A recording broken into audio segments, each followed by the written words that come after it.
Hey guys, welcome back to Pizza Focus, tempat di mana kita review kamera HP secara lengkap, detail, dan relevan dan sekalian. Nah, hari ini gue udah punya lagi nih, Canon 40 Pro.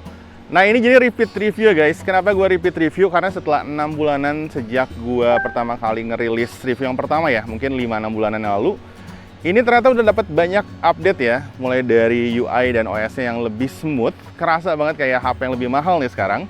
Lalu juga kameranya, punya SDR processing yang lebih mature, punya low light yang lebih nggak sering ngeblur dibandingin sebelumnya. Lalu juga punya video yang lebih konsisten, lebih stabil frame rate-nya. Jadi hal-hal kayak gini mau gue bahas hari ini. Kalau kalian penasaran nih dan pengen beli ya, nah ikutin terus review ini sampai habis.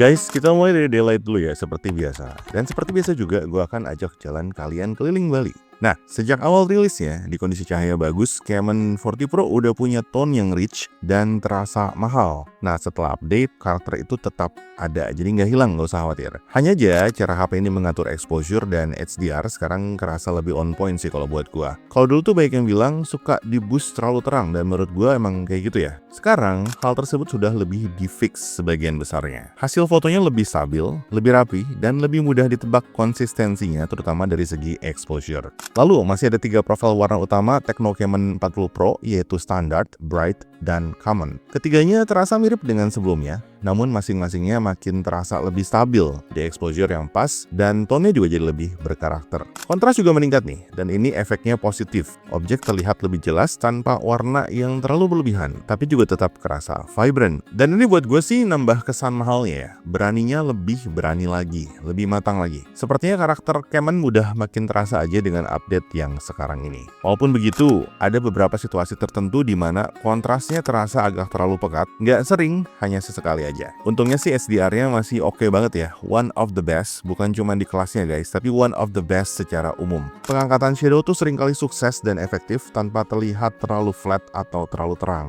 Nah ini aslinya gelap banget, tapi dia berhasil angkat bayangan dan wajah gua sehingga cukup well exposed tanpa jadi terlalu terang. Nah guys, ada satu catatan kecil dari gua mengenai white balance. Kadang warnanya sedikit kurang hangat, terutama di warna daun yang bisa terlihat hijau dengan bias yang agak dingin. Kadang terasa mengarah ke bluish, tidak muncul setiap waktu, tapi cukup layak buat gua sebut. Jadi, walau warna daun tuh seringkali gua harap bisa lebih hangat natural lagi ya, tapi overall sih tone-nya tetap versatile dan tetap terlihat bagus kok, bahkan saat cuacanya mendung.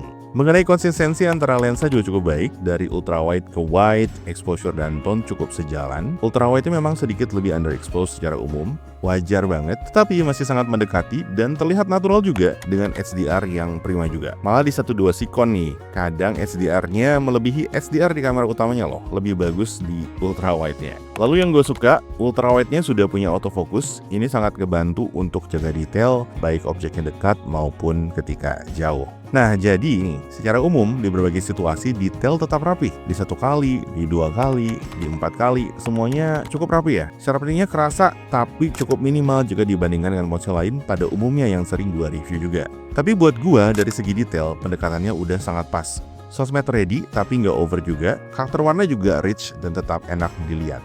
Soal zoom, ini bagian yang lumayan mengejutkan karena sebelumnya ketika melewati 4 kali atau 5 kali AI processingnya mulai kerasa dan hasilnya jadi cat air banget. Sekarang hasilnya lebih bersih, lebih natural. Sampai 10 kali pun masih cukup usable, apalagi kalau di luar ruangan dengan kondisi lighting yang bagus ya. Nah yang ini sneak peek sedikit aja ya buat nanti di segmen low light. Tapi yang ini gue coba foto di indoor dan wajar ya kalau kualitasnya sedikit turun kayak gini. Tapi banyak HP lain yang justru lebih turun drastis di 10 kali digital zoom kayak gini. Jadi 10 kali zoom kayak gini menurut gue udah sangat bagus untuk hasil dari sebuah HP 3 jutaan. Ingat ya guys, ini 10 kali digital zoom. Yo guys, lu gue rekam pakai 4K 30 di kameranya Canon 40 Pro ya, kamera depannya. Nah ini pakai autofocus ya guys, jadi kamera depannya ada autofocus, udah pernah gue jelasin sebelumnya. Tapi gue nggak bosan-bosan mention ini karena jarang banget sih HP 3 jutaan, bahkan 5 jutaan atau 6 jutaan punya autofocus di kamera depan. Dan itu kerasnya kayak gini, ketika kalian deketin sesuatu ya, kayak gini misalnya. Nah, rasakan ya, ini lebih tajam gitu. Itu pertama. Lalu yang kedua yang kerasa juga dibandingkan sebelumnya adalah frame rate-nya dan kestabilannya tuh lebih mature ya, lebih mahal gitu. Nggak kayak HP murahan lagi. Dan warnanya juga masih tetap bagus, warna langit masih bagus, warna daun dan pepohonan juga masih cukup bagus. Mungkin sedikit kurang warm dikit buat selera gua, tapi ada yang suka yang kayak gini malah. Nah, dynamic range di sini matahari lagi terang banget by the way. Dynamic range-nya cukup oke. Awan masih ada kelihatan sedikit, walaupun bagian sini udah agak sedikit hilang. Tapi wajar karena mataharinya tuh terang banget sih. Nah, kalau gua tutupin dikit nih mataharinya pakai kepala gua ya. Mulai kan kelihatan ya, langitnya lebih jelas. Jadi emang mataharinya aja lagi terang banget. Buat kestabilan, kita coba ya. Tarik.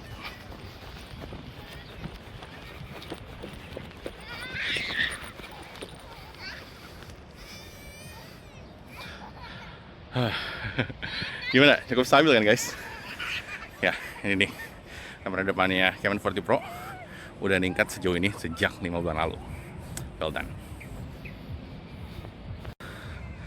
Nah guys, ada satu hal yang buat gue tuh penting banget, tapi buat sebagian besar orang mungkin sering terlewatkan ya.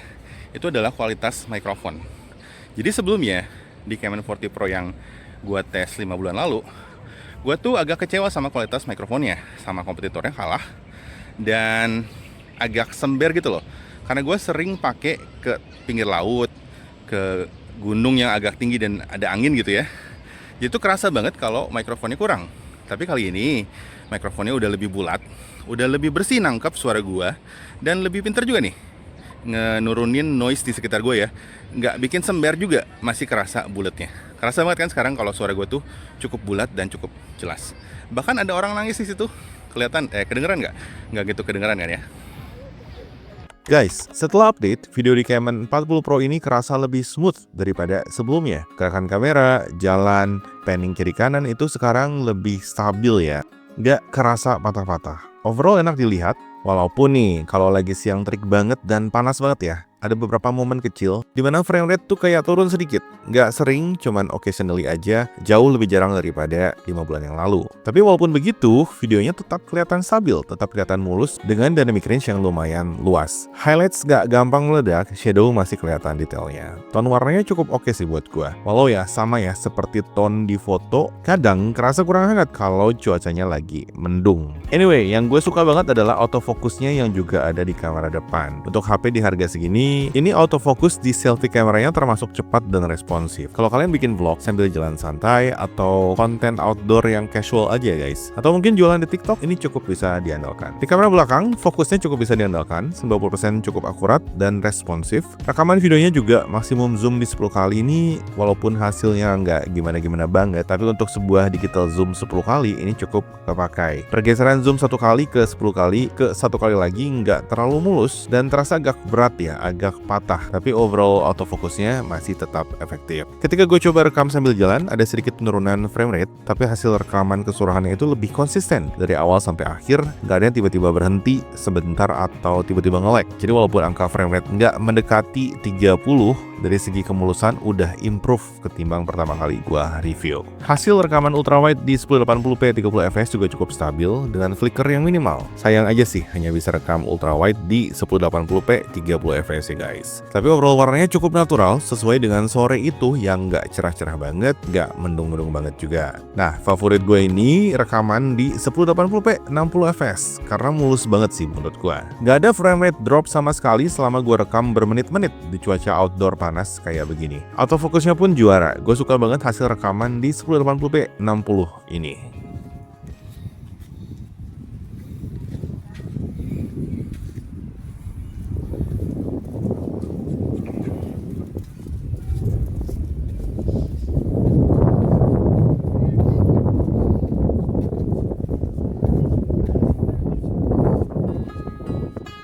Masuk ke portrait foto dan selfie. Separasinya termasuk bagus guys. Untuk harga segini ini udah seperti beberapa kelas upper mid range. Pemotongan subjeknya rapi, blurnya natural, dan transisinya tidak kelihatan kasar. Menurut gue ini salah satu portrait terbaik di kelas harganya, bahkan mungkin yang terbaik. Tone dan detail juga mantap, skin tone cukup dekat dengan warna asli, nggak bikin muka terlalu pink atau terlalu kuning atau terlalu merah ya. Di banyak HP sering kejadian kayak gitu tuh. Nah di sini enggak. Ada atmosfer hangat yang enak buat sosmed. Foto langsung jadi tanpa banyak edit pun jadi mudah. Dan jangan lupa kamera depannya juga punya autofocus. Jadi 3 kamera belakang AF, kamera depan AF, semuanya AF. Hasil portrait selfie-nya jadinya cakep banget. Fokusnya cepat, warnanya asik, tone kulit juga enak dilihat, detail wajah juga masih terjaga, punya background blur yang lumayan natural, dan kalau di mode portrait pun separasinya masih cukup rapi. Nah guys, sekarang kita coba portrait videonya ya. Jadi di kamera depan di 1080p 30 fps, nggak bisa pakai ultra steady kalau nyala portrait videonya. Ini bokehnya di f2,8, jadi cukup ngebokeh banget ya. Dan menurut gue sih udah cukup rapi. Ada rambut-rambut tipis gue yang nggak kena separasi dengan bagus ya.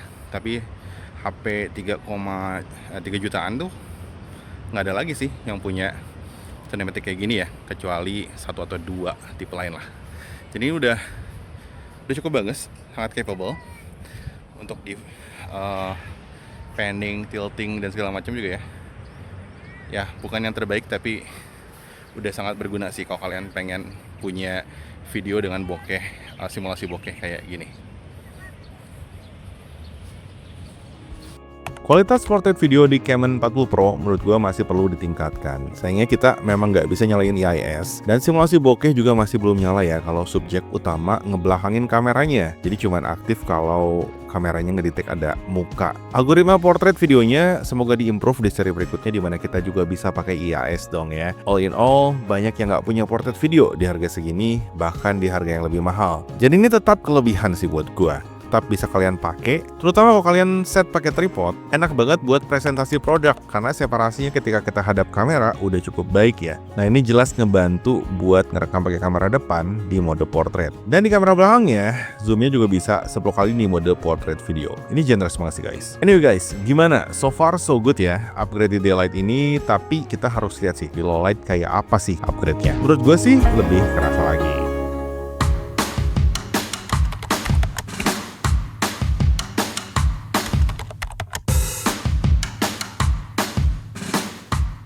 Nah guys, welcome to low light ya. Sekarang kita masuk ke low light, dan jujur ini bagian yang bikin gua kaget lagi setelah 5 bulan tidak pakai HP ini. Dulu waktu pertama kali gua review, low lightnya sebenarnya udah cukup bagus. Cuma masih ada beberapa momen blur dan shutter speed yang terasa agak lambat. Nah sekarang setelah update, behaviornya berubah lumayan sih. Pertama, soal blur. Low lightnya sekarang jauh lebih tidak gampang blur ya. Jadi lebih enak gitu fokusnya. Lebih gampang nangkap subjek yang bergerak. Shutter speednya terasa lebih agresif, lebih cepat aja. Jadi walaupun gue foto sambil jalan atau tangan gue sedikit goyang, hasilnya masih cukup tajam. Jadi banyak momen yang gue cuman jepret sekali aja, udah langsung dapat fotonya tanpa perlu coba-coba lagi. Dan ini beneran kerasa bedanya. Apalagi kalau kalian biasa foto di malam hari yang banyak lampu jalan, atau ambience restoran, cafe, dan lain-lain ya, yang mungkin agak remang-remang dan kadang-kadang tuh shutter speed agak lambat kan. Di sini oke sih guys. Lalu juga di mode AI cam dengan default EV ini udah lebih aman dibandingin dulu, kan suka agak terlalu terang ya. Kalau sekarang udah lumayan pas. Malah mungkin sedikit agak lebih gelap ya, tapi kalau buat gue sih ini lebih enak karena lebih mirip dengan vibe malamnya. Malam tuh nggak perlu terang-terang lah, segini aja ini udah enak. Kelihatan mahalnya guys. 2025 lu foto malam tapi jadi terang benderang itu tuh sebenarnya murahan. Nah ini yang mahal. Dan ini semua thanks to HDR-nya yang juga ditingkatkan ya. Banyak scene yang sebenarnya kontras banget. Misalnya gue lagi di jalanan dengan lampu toko yang super terang dan background yang lumayan gelap, biasanya kamera bakal kesulitan nih untuk misahin highlights dan shadow. Tapi di Canon 40 Pro, bayangannya naik dengan rapi dan natural, dan highlightsnya hampir nggak pernah meledak. Nah ini yang gue suka banget ya, highlights reserve. Ini bikin foto malam terasa hidup, tapi tetap rapi, nggak jadi flat, nggak jadi keabuan, nggak pudar, nggak hazy, nggak berkabut. Dan kalau dulu suka terlalu terang, kali ini nggak terlalu terang lagi. Lalu ngomongin detail malamnya, ini juga lumayan solid ya. Di satu kali detailnya rapi banget, sharpeningnya nggak terlalu agresif, tapi juga kelihatan tajam. Di perbesaran 2 kali masih oke banget buat sosmed, dan di 4 kali pun masih kepake banget asal subjek nggak terlalu jauh ya. Noise ada sih, tapi terkendali dan tidak bikin struktur gambar jadi hancur. Yang penting tuh warna tetap rich walaupun cahayanya minim. Banyak HP lain yang kalau low light tuh detailnya langsung rada pudar gitu guys. Nah, di sini tuh enggak, enak banget dilihatnya. Yang gue suka, mode night-nya tidak terlalu maksa exposure-nya terlalu panjang. Jadi hasilnya sedikit lebih ngeredam yang terlalu terang. Dan blur-nya pun bisa lebih dikurangi, bahkan ketika kita harus pegang HP-nya selama 3 detikan selama night mode-nya nangkap foto ya. Nggak terlihat over process, ada smoothing sedikit ngurangin noise itu wajar. Warna langit sedikit di boost masih wajar, tapi nggak over juga yang penting. Gua apresiasi banget segalanya terasa dalam patokan yang nyaman, nggak over. Dan soal zoom di malam hari, surprisingly masih lumayan. 2 kali jelas masih aman, 4 kali kalau cahayanya cukup masih kepake banget. Kalau dipakai buat foto signage, lampu dan objek yang punya outline terang ya, hasilnya bagus. Zoom indoor 10 kali pun masih termasuk bagus. Keep in mind ini udah di zoom 10 kali ya guys, tanpa telefoto pula, pas low light pula. Yes, keseluruhannya menurut gua Canon 40 Pro ini bersinar banget di low light. Update-nya benar-benar bikin experience-nya naik. Dari ultrawide-nya, dari kamera utamanya, perbesaran digitalnya, hasilnya masih bagus dan respectable. Kalian bisa jepret tanpa banyak mikir dan tetap dapat hasil yang kelihatan mahal dengan detail yang masih reserve banget dan SDR yang top abis. Yo guys, ini kamera depannya Canon 40 Pro di 4K30 ya. Hasilnya kayak gini. Lumayan bagus ya, lumayan bersih dan stabil. Dan gue lihat sih frame rate-nya sejauh ini belum ada aneh-aneh. Ini udah rekam lumayan lama dari tadi ya. Nah, hasilnya masih lumayan bagus sih, masih lumayan terang.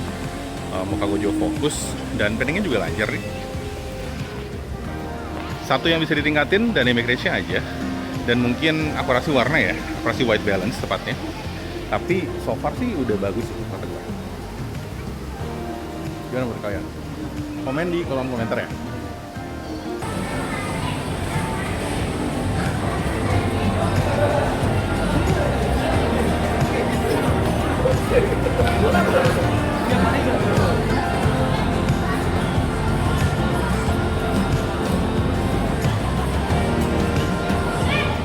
Nah, hasil rekaman video di kamera depan ketika di tempat yang agak remang, hasilnya masih cukup oke. Dynamic range terbatas sih, namun kestabilannya udah ningkat ya dibanding sebelumnya. Kalau cahayanya lebih berlimpah seperti indoor yang lumayan terang kayak gini, hasilnya meningkat cukup signifikan. Gue juga nggak nemuin frame rate drop yang cukup berarti ya. FPS total tetap sedikit di bawah 29,4-an FPS, tapi kualitas footage-nya masih cukup mulus.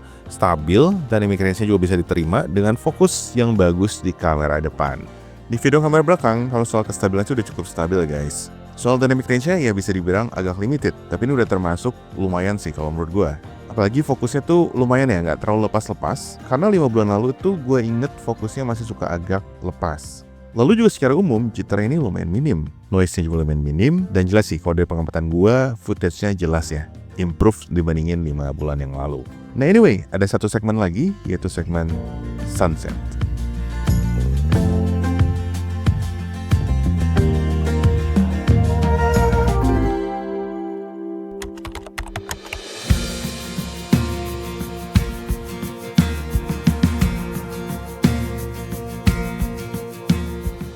Guys, untuk sunset kali ini gue bawa kalian ke Tanah Lot lagi ya guys. Nah, pesan gue kali ini singkat aja. Mengingat banyak yang terjadi dalam kehidupan gue dalam 3 mingguan terakhir, dimana gue diberikan kesempatan dan kesempatan lagi, gue jadi ngerenung nih. Ngomong-ngomong soal kesempatan nih, nggak setiap orang punya kesempatan bahkan yang pertama, apalagi kesempatan kedua. Nah, gue jadi mikir aja, ketika Canon 40 Pro 5G keluar 5 bulanan yang lalu, mungkin banyak yang nggak kebagian, lalu beli HP lain, gitu kan. Nah sekarang 5 bulan kemudian ternyata Canon 40 Pro 5G udah ada beberapa improvement. Ya tentu aja masih ada ruang buat improvement yang lainnya ya, karena masih ada juga yang perlu diimprove. Tapi dengan stoknya yang ada lagi, lalu juga harganya udah kembali mendekati normal, dan ada peningkatan yang lumayan terasa, ini mungkin kesempatan kedua nih buat siapapun yang tertarik untuk cobain Canon 40 Pro untuk akhirnya coba. Karena ya gini nih, kesempatan nggak datang 2 kali. Jadi gue tuh kepikiran tentang kesempatan gak datang 2 kali karena ngelihat sunset ini ya bagus banget. Dan kadang-kadang besoknya tuh mendung, kadang-kadang besoknya hujan. Dan ketika gue cari-cari lagi gak ketemu lagi sunset yang bagus banget kayak gini. Jadi kesempatan itu langka ya, apalagi kesempatan kedua. Jadi kalau ada opportunity guys, dan kalian pengen atau penasaran, kata gue sih go for it. Dalam hidup gue sendiri nih guys, dalam 1 bulanan terakhir ada banyak banget kesempatan yang awalnya gue tuh takut tuh ambil. Tapi akhirnya gue ambil, gue jalanin, dan gue tidak menyesal sama sekali.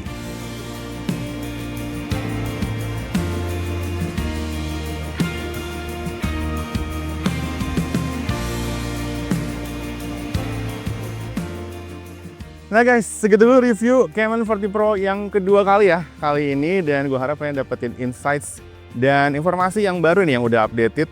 Jadi kalau kalian lihat review gue yang sebelumnya dan bandingin yang sekarang, nah ada beberapa hal yang udah nggak berlaku nih di review yang sebelumnya. Jadi wajib banget tuh kalian ikutin informasi yang terbaru aja kali ini. Nah seperti kalian tadi udah lihat ya, mungkin nemuin informasi agak berbeda dari review pertama gue dengan review yang kali ini. Yang mana wajar-wajar aja karena emang udah di-update ya guys. Jadi kalau kalian nonton lagi yang sebelumnya dan ngerasa berbeda, ya ikutin aja review yang kali ini. Nah kalau kalian ngerasa review kali ini bermanfaat dan ngebantu kalian, gue minta tolong nih sekali lagi untuk kalian bantu like, bantu subscribe dan nyalain loncengnya. Lalu juga klik hype yang banyak ya guys, supaya video ini direkomendasikan ke lebih banyak orang lagi. Dan jangan lupa nonton, jangan di skip-skip sampai habis supaya ya gue beli Camon 40 Pro ini nggak sia-sia ya guys. Akhirnya gue Ben, pamit dulu dari Nusa Dua Bali. Kita ketemu lagi di review yang berikutnya. Ciao.